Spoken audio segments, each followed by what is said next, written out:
What's up everyone, Eric Rossi, the guy with the eye here, and as you see and you probably heard right now, CES Panasonic finally gave us, and I'd say officially announced, the Panasonic Lumix GH5. Now just a few months ago we kind of had an announcement for Panasonic that they had the GH5. I saw their dummy body, which didn't really look anything like it was at Photo. Well, there was Photkina, people saw that. I went to Photo Plus, they had that out, but there was really no information. But now CES, the first day, 2017, January 4th, we have information about the Panasonic Lumix GH5, and it is a big deal because people really wanted an upgrade to the camera. They wanted something newer. The the GH4 was pretty much one of the most successful selling 4-third cameras ever in that regards, and it's really great for video, and that's one of the biggest uses for this, and that's the biggest push for something like this as well. But with the GH5, you're getting something that's $2,000. It's going to ship March and April, I believe. What's it say on B&H right here?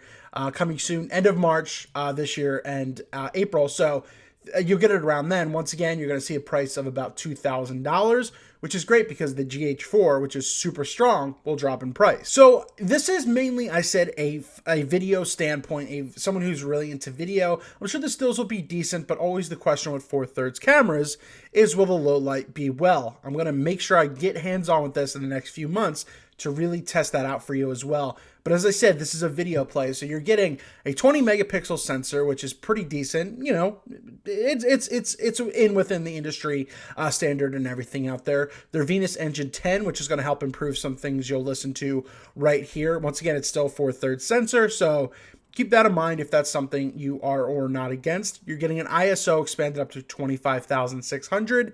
So once again, we can kind of see how that will work within that line as well. You're getting dual IS2, so that's their second basis, and 5-axis image stabilization that they say up to like 280 millimeters. You're actually getting 5 stops of IS, VR, VC, or however you know it. So you're getting a lot with this camera right here, and I'll let this go in the background.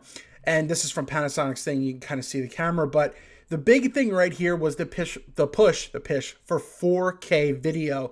And this is one of the first ones that will not crop. And as you see right here, so this is what it looks like right here.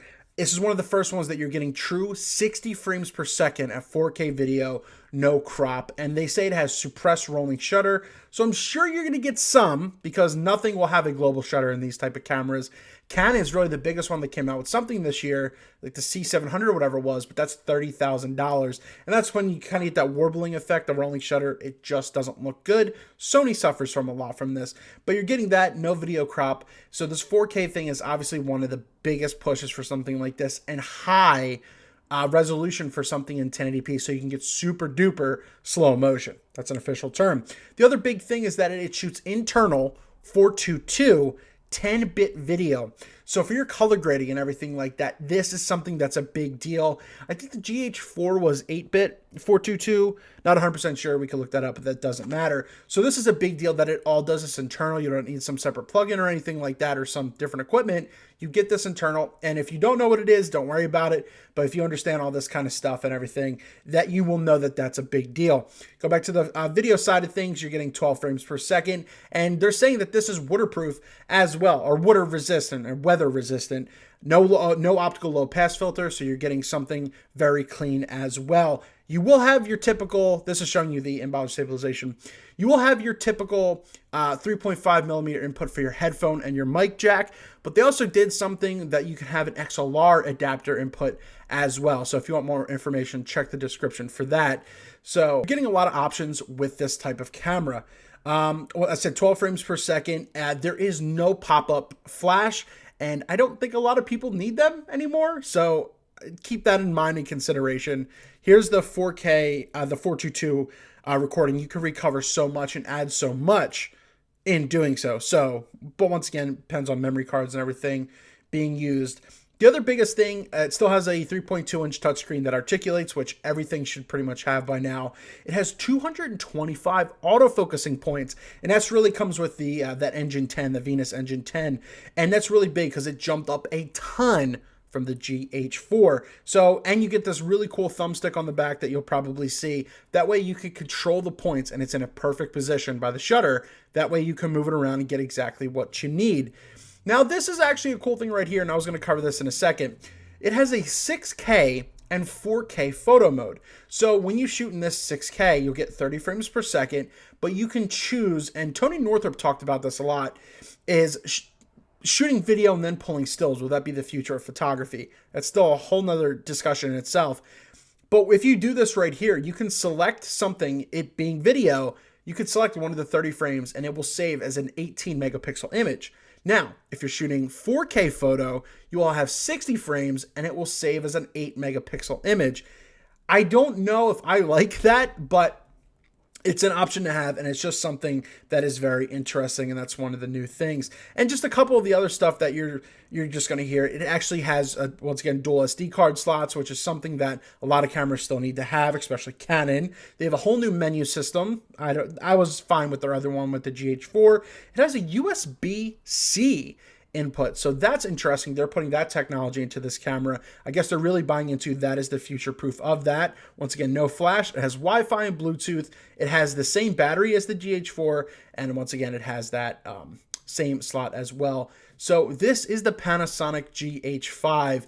And from the looks of it, from the looks of what it is, this is a video lover's dream because it's small, it's portable, and everything like that. So I don't know that I don't really find people buying this for the still side of things. And now the price is, once again, around $2,000, shipping at the end of March, beginning of April, around April.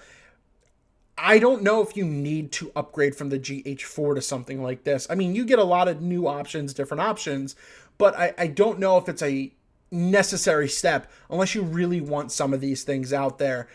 Would I get something like this over the GH4? Yes. The argument's going to be the price point. Right now, you can see the GH4 is like $1,700, but that's going to drop significantly since this GH5 came out. But I just think that this is a video lover's dream. Panasonic has also put out a lot of new lenses, which I'll cover in a CES wrap-up video soon in the next day or two, and different kinds of stuff right here. I think this is even one of them that is newer right here too. So big thing, big deal, GH5, a lot of new stuff right here, the internal stuff, the recording and everything. This is going to be one of the most popular cameras of 2017, 100%, no doubt. GH4 made an impact on the market, so will the GH5. But what are your thoughts? Are you looking at this as a stills photographer or a videographer, cinematographer? Is this something that you would want? I think that this is a big deal. Once again, I don't know if I'll add something like this to my bag. I do video work. I don't really go nuts with video, but people have started outfitting their kits with GH4s and everything like that, and they're going to start putting this. And I think a lot of people will upgrade, and this will sell tenfold this year. Let me know your thoughts down below. If you want to pre-order or buy it or anything like that, check the link down in the description below as well. Thank you so much for watching. This is the preview, the official specs, and everything behind this. GH4 upgrade, probably not, but if you really feel you need a lot of these things, then definitely go for it. Sell it now, get your most value out of the GH4. GH5 is on its way very soon, and I will do my best to get hands-on with this and show you both stills and videography, not just one side like a lot of people do. Thank you so much for watching. Eric Rossi, the guy with the eye. Keep an eye out. GH5 looking pretty sexy.